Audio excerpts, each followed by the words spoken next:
Dadal lang.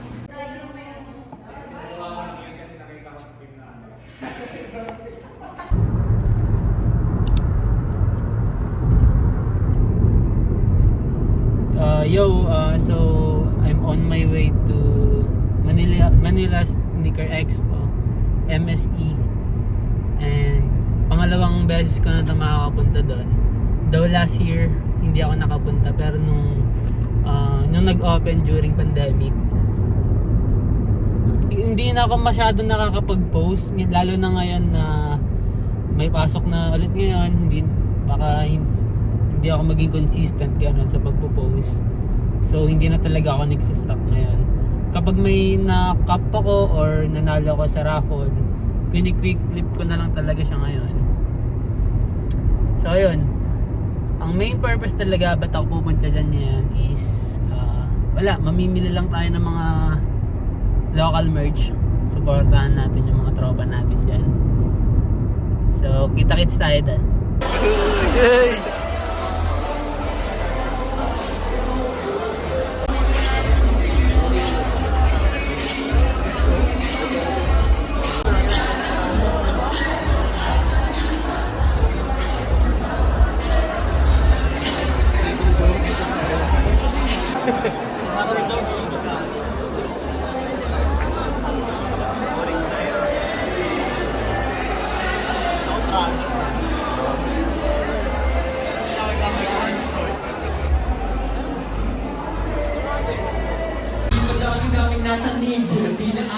Yeah.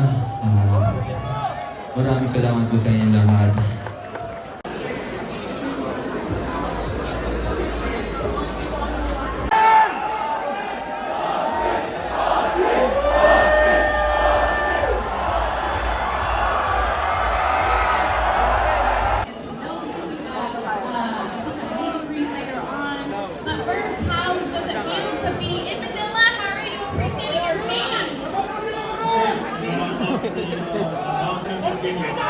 Oh, sweet.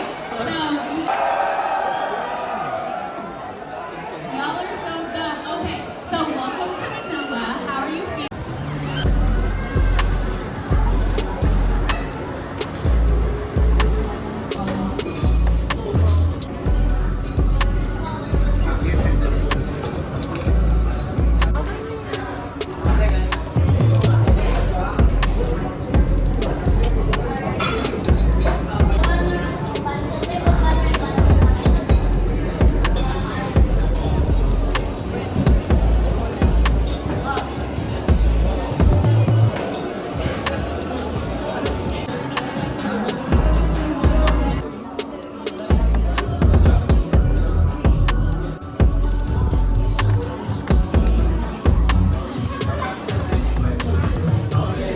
So naghiwalay na kami ni Ralph.